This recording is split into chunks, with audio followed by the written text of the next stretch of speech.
Nosotros, hermanos, tenemos pues hoy una clase que es la clase 28, salvos por gracia.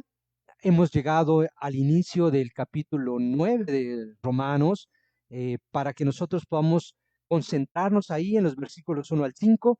Pero antes de comenzar, vamos a dejar en manos de Dios este servicio, y donde quiera que estés, ah, te ruego, te suplico que podamos inclinar nuestro rostro para dejar en manos de Dios este servicio. Vamos a orar. Padre Santo Dios, en esta mañana yo quiero rogarte, yo quiero suplicarte por cada alma de mis hermanos, por cada alma de nuestros amigos, de nuestra familia que nos están escuchando, que tú te quedes en control, Padre. Gracias por tanta misericordia, gracias por tanta bondad de un día más. Nos has permitido despertar, nos has permitido estar junto a nuestros seres queridos, Padre, para quienes tenemos la bendición de una esposa, para quienes tienen la bendición de un esposo, de unos hijos e hijas, estar junto a ellos. Qué mayor bendición que eso, Padre. No permitas que nuestros corazones se angustien, no permitas que nuestros corazones se llenen de asosiego, de inquietud, de desesperanza, Dios, de arrebatos de angustia. No, Padre, por favor, tú sé la fuerza, la fortaleza de confiar que tú nos has dicho que eres nuestro alto refugio, que eres nuestra más grande fortaleza, Padre. Yo te ruego por esta mañana, porque tienes en control de este servicio, el servicio de todos mis hermanos que están predicando en la República y en el mundo, Padre, donde tu palabra está siendo expuesta. Úsalos, úsanos, Padre, que tu espíritu se mueva entre nosotros, que tu palabra sea predicada lo más claro posible para que abra corazones, abra puertas, derribe murallas, lleguemos a nuevos hogares, lleguemos a nuevas casas, lleguemos a nuevas almas que te necesitan, que la gente, que las personas, que nuestros amigos, que nuestra familia que no tiene una relación contigo pueda descubrir que este mundo es muy efímero, que nada de lo que tenemos aquí nos llevaremos, ni títulos, ni propiedades, ni elogios, ni nada de esas cosas que nos hacen sentir seguros, Padre, tienen un sentido cuando Dios, allá en la vida eterna, Señor, todo eso será vana ilusión, Señor. Ayúdanos a despertar en ellos, pero también a nosotros, los que nos has llamado, que nos mantengamos, Dios, en un corazón de entender que, Padre, nuestra lucha no es por el sufrimiento pasajero, por las cuestiones pasajeras de este mundo, sino por lo venidero, por lo eterno, Padre. Que no perdamos de vista eso nunca, Padre. Tráele paz a mis hermanos, tráele tranquilidad, que en sus hogares no haya violencia, que en sus hogares haya tranquilidad, que sepamos juntos, Padre, sacar adelante, Dios, nuestras diferencias, que es un reto estar confinados tanto tiempo, pero, Padre, también se muestra es cuando más te necesitamos y queremos depender de ti. Quédate al control de este tiempo, quédate con nuestro precioso Cristo que nos llene esta mañana, que su Espíritu se mueva entre nosotros, que nuestra confianza esté totalmente depositada en Él, y en Él te pedimos todo. Amén.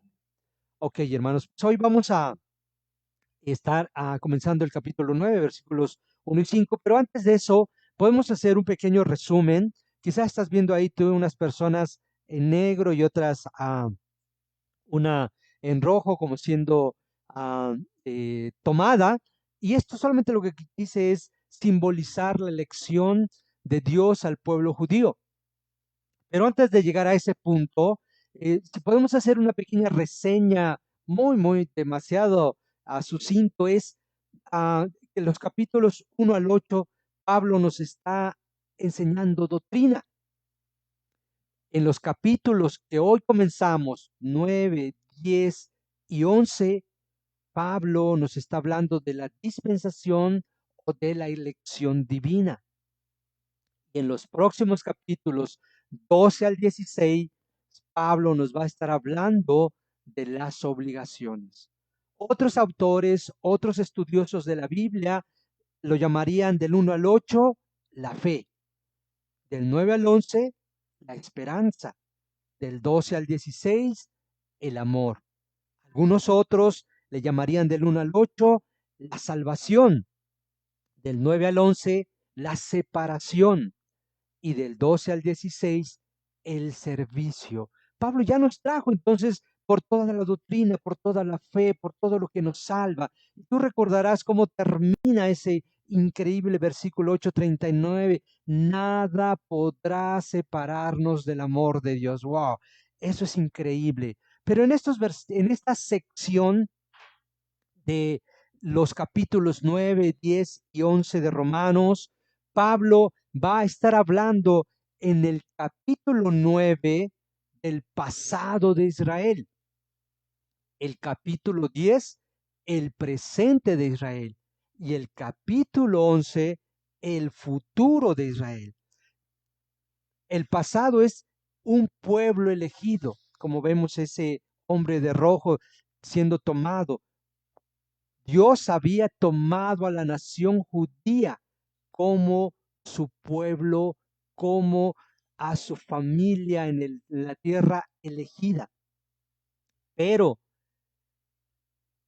ellos habían despreciado, habían, y hasta la fecha, no creen en Cristo. Hay algunos judíos mesiánicos, es decir, aquellos que han llegado a convertirse al cristianismo, pero la gran mayoría rechaza a Cristo.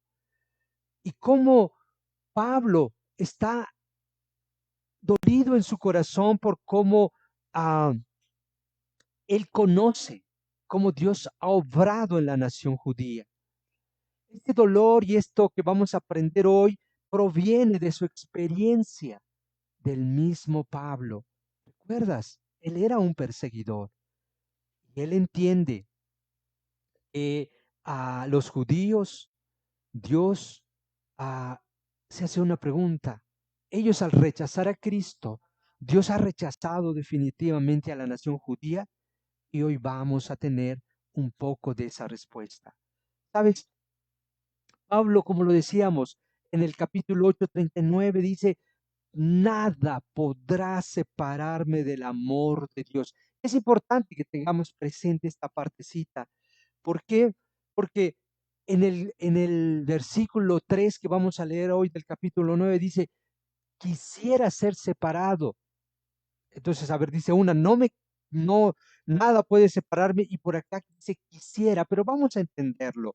Y es hoy, entonces, vamos a ir a la Biblia, a los capítulos capítulo 9, versículos 1 al 5 de Romanos, y dice así, puedes tener tu Biblia tradicional, electrónica, o seguirlo por la pantalla. Ahí está transcrito en la nueva versión internacional. Digo la verdad en Cristo, no miento. Mi conciencia me lo confirma en el Espíritu Santo. Me invade una gran tristeza y me embarga un continuo dolor. Desearía yo mismo ser maldecido y separado. Wow, es lo que decíamos en el 8:39 dice, nada podrá separarme. En el 3 dice, desearía ser maldecido y separado de Cristo por el bien de mis hermanos, los de mi propia raza. El pueblo de Israel, de ellos son la adopción como hijos, la gloria divina, los pactos, la ley, el privilegio de la adoración a Dios y contar con sus promesas.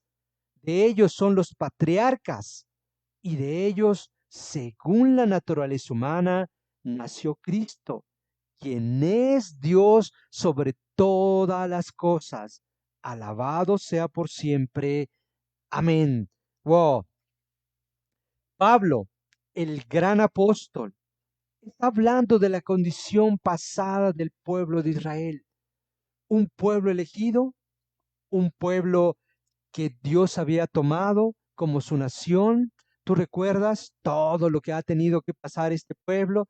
Hemos hablado en algún momento cuánto ha sufrido, cuántas cuestiones de extinción o de eh, genocidio ha pasado la misma nación israelita.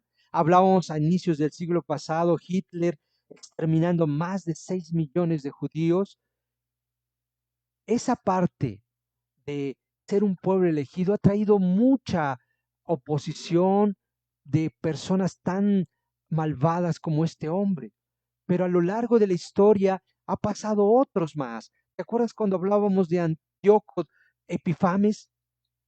Un, eh, un emperador que ah, destazó, descuartizó o mató un cerdo en el lugar santísimo, uno de los actos más viles y más crueles que se le pueden hacer al judaísmo.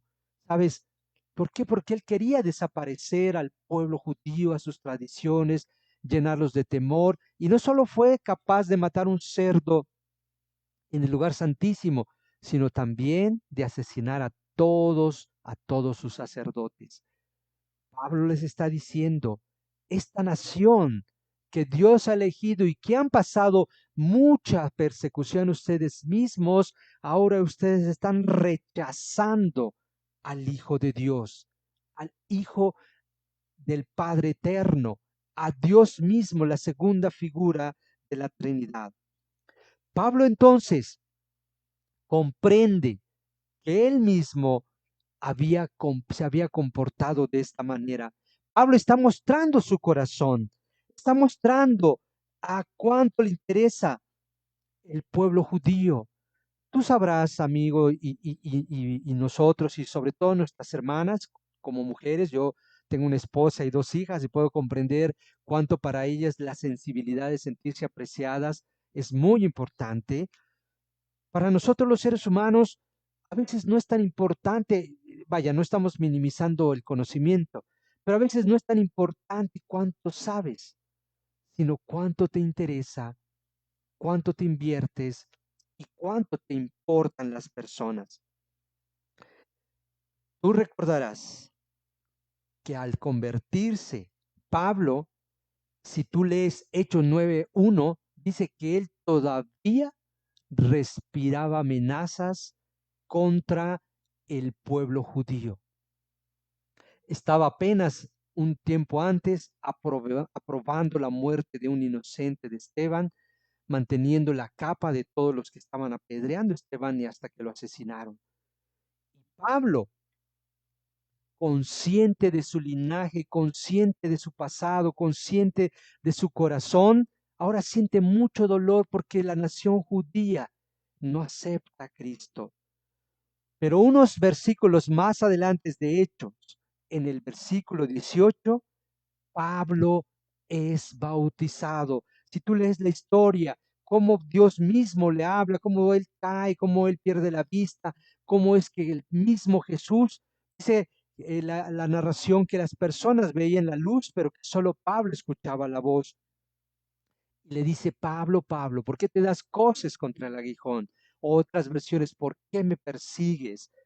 Y esto nos da esperanza para ti, amigo. No importa cuán perseguidor quizá ha sido de tu esposa, de tus hijos, de tu familia, de tus vecinos, de tus compañeros de trabajo. Dios lo ha permitido. Ojalá y un día puedas llegar a conocerlo y como Pablo poder ser bautizado. Pero Pablo muestra su amor por este pueblo judío. En 2 Corintios 11:26 dice, que peligros por parte de mis compatriotas. Él estaba en peligro constante. Y si tú lees un poco antes, en el 24, dice que varias veces fue azotado. Cuando Pablo también regresa a Jerusalén, la Biblia registra que 40 judíos juraron no comer y no beber nada hasta matar a Pablo. Hechos 23, 12, 13.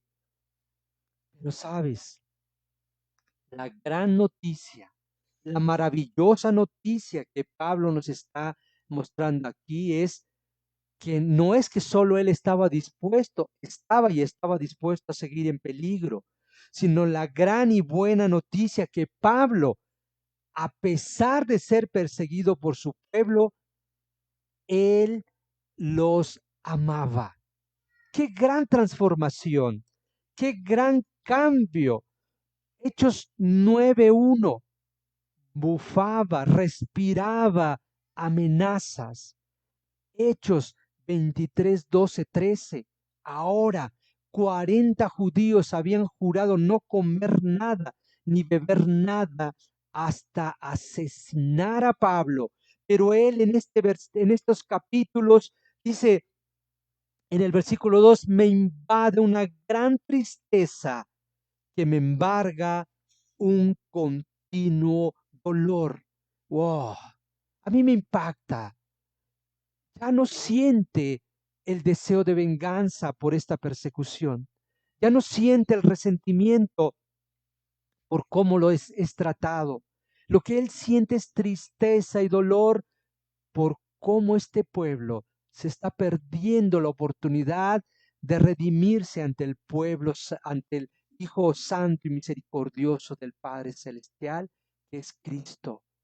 Para nosotros los cristianos, este es un gran reto, porque yo no sé si te pase, pero basta con que alguien hable mal de ti, basta con que alguien sea mala onda, basta con que alguien ahora en las redes ponga cualquier cosa, nos sentimos mal y nos sentimos divididos y nos sentimos separados, basta con que con las familias haya alguna desaveniencia, haya pasado algo y ya no nos hablamos y ya estamos separados. Oh, y Pablo, personas juraron no comer y no beber hasta matarlo, y él siente una profunda tristeza y un profundo dolor por esos corazones. Wow. Esto es crecimiento espiritual. Esto es cuando Dios te ha llamado. Esto es cuando tú has vencido tus miedos, has vencido tus temores, has vencido tu corazón, has vencido tus resentimientos, has vencido tus angustias y sientes dolor aún por quienes te persiguen. Porque imagínate, ¿qué se necesita para sentirte mal con alguien?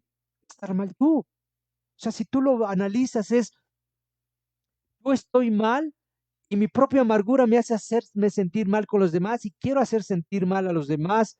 Qué tristeza, qué dolor. Pero Pablo había superado eso y siente un gran dolor, una gran tristeza por los que lo estaban persiguiendo y queriendo matar. Yo deseo que un día Dios pudiera transformarnos, pudiera cambiar a todos mis amados hermanos, a toda esta amada iglesia, que cuando alguien nos visite digan, wow, ellos son diferentes, no importa cómo los trates, no importa qué tan mala onda seas con ellos te van a amar, ellos te van a llevar a Cristo, al que tiene toda una eternidad para ti. Pero si esto fuera poco, en el versículo 1 dice que Pablo llama a tres testigos. Primero llama a Cristo. Digo, dice al inicio del versículo 1, digo la verdad en Cristo.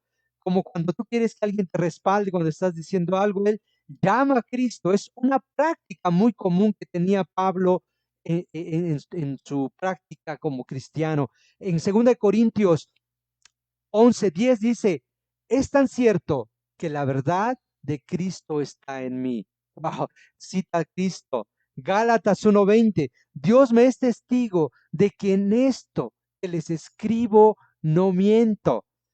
En Filipenses 1:8, Dios es testigo de cuánto los quiero a todos con el entrañable amor de Cristo Jesús. Está llamando a Cristo como su testigo de que Él no decía mentira, de que él amaba a esa nación judía, a pesar de que él se había convertido el enemigo número uno que debía morir según los judíos. Otro testigo, según el versículo 1, dice, mi conciencia me lo confirma. Wow, ese es un terreno peligroso, porque nosotros podemos tener tal vez una conciencia ya muy dura, muy cauterizada, muy llena de pecado, que mentir, que decir cualquier cosa, ya es natural, ya ni sentimos el dolor de eso, pero él está hablando de una conciencia, de algo interno, de algo profundo, que está de acuerdo con lo que él estaba expresando externamente. En Tito 1:15-16 dice, para los puros todo es puro, pero para los corruptos e incrédulos no hay nada puro. Al contrario, tienen corrompida la mente y la conciencia. Profesan conocer a Dios, pero con sus acciones lo niegan. Son abominables, desobedientes, incapaces de hacer nada bueno. Obviamente hay de estos dos tipos de conciencia. Una, como dice al inicio en el versículo 15, para los puros todo es puro, pero para los corruptos e incrédulos no hay nada puro. Él no está haciéndose referencia a la conciencia segunda, sino a la primera, que todo es puro. Nosotros, insisto, podemos estar ya tan endurecidos en podemos jurar, podemos asegurar, podemos calumniar, podemos mentir, podemos robar, ya no nos sentimos mal. Wow, cuidado con eso. Pero él está hablando como su testigo, una conciencia limpia en Cristo. Mira también que dice Primera de Timoteo 4:1. El Espíritu dice claramente que en los últimos tiempos algunos abandonarán la fe para seguir a inspiraciones engañosas y doctrinas diabólicas. Tales enseñanzas provienen de embusteros hipócritas que tienen la conciencia encallecida. Cuidado, nosotros tenemos que cuidar que nuestra conciencia no esté cauterizada por el pecado, sino con la pureza del Evangelio. Pero si no fuera suficiente Cristo como testigo, su conciencia pura como testigo, ahora dice en ese mismo versículo 1, el Espíritu Santo como un testigo. ¿Y quién es el Espíritu Santo? La tercera figura de la Trinidad. Dice la Biblia, uno similar a la naturaleza de Cristo, uno que está junto a nosotros con la misma naturaleza de Dios y la misma naturaleza de Cristo. En eso, Él sustentaba su amor, su pasión, su dolor, su tristeza por este pueblo judío. Ok, Pablo, ya nos convenciste. Cristo es tu testigo.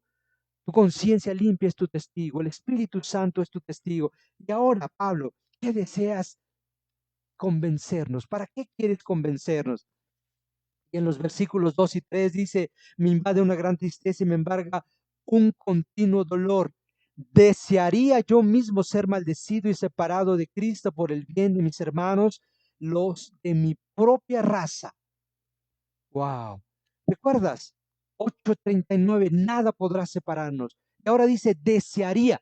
No está diciendo voy a ser separado, pero ¿qué es exactamente lo que Pablo está queriendo decirnos en estos dos versículos? Cuando dice siento una gran tristeza, para los judíos entendían que era similar al dolor que un judío podía escribir después de la caída de Jerusalén. Sabes, es una tristeza cuando tú has perdido algo muy valioso, tal vez para los papás, para las mamás, cuando un hijo se está perdiendo, cuando un hijo está lleno, hijo e hija, está lleno de necesidades, su vida está inmersa en pecado, su vida se está destruyendo, tal vez en alcohol, en inmoralidad, en embarazos, en muchas cosas, en robos, en la cárcel. ¡Wow! Un dolor profundo, porque sabes que hay algo que puede darle una vida distinta, que es la esperanza en Cristo, pero él o ella o esta nación se está perdiendo y él siente esa profunda tristeza. Desearía, dice, ser maldito por su nación. Pablo está diciendo, con gusto recibiría la maldición divina porque su nación se salvara. En el griego es anatema, separado, y no solamente es ponerlo a un lado, como cuando un niño es castigado en la escuela y lo ponen a un lado, sino lo que él está diciendo es, tal vez voy a ser separado de recibir la bendición divina, pero si eso abonara porque mi nación se salvara, con gusto lo haría. Ser separado de la felicidad de vivir en Cristo, si con ello los judíos fuesen salvos. ¡Qué amor! Separado, excluido de la salvación porque otro tenga salvación. ¡Qué corazón! ¡Qué cambio! ¡Qué transformación! Es respirar amenazas, a estar dispuesto a perder su salvación porque otro se salve. Deuteronomio 7:26 dice, no metas en tu casa nada que sea abominable. Todo eso debe ser destruido. Recházalo y detéstalo por completo para que no seas destruido tú también. A eso se estaba refiriendo Pablo, a una destrucción total, con tal de que su nación judía fuera salva. Es difícil tener este amor por alguien que quiere matarte. Si lo es difícil por alguien que te hace mal o que te hacen sentir mal, imagínate por alguien que en verdad está buscando tu muerte. Alguien que juró no comer, que juró no beber hasta verte muerto. Ese amor es sobrenatural. A eso estamos llamados los cristianos. Si tú te dices un cristiano, estamos llamados a crecer esta clase de amor. ¡Wow! Es un reto. Pablo está siguiendo el ejemplo de Cristo. Pablo está mostrando que no hay nadie que pueda hacer esto por sí mismo, sino es que sigue el ejemplo de Cristo que ya se entregó por ti, por mí, por cada uno de nosotros. En Cristo tenemos esperanza, quien cargó nuestros pecados en la cruz. Pablo demuestra su dolor, pena por la incredulidad de sus compatriotas. Demuestra su corazón de Dios por el pueblo de Israel. Muestra su amor por los incrédulos. Necesitamos mostrar nuestro corazón. En la siguiente diapositiva tal vez ya estás viendo a un hombre con una lágrima.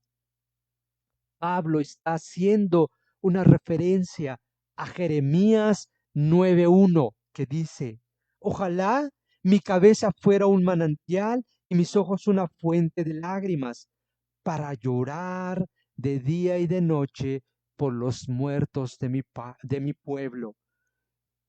Salmo, lo vamos a leer un poquito más adelante, pero Pablo está diciendo, como diría el profeta Jeremías, que mi cabeza fuera un manantial, que mis ojos una fuente de lágrimas, para llorar de día y noche por los muertos de mi pueblo.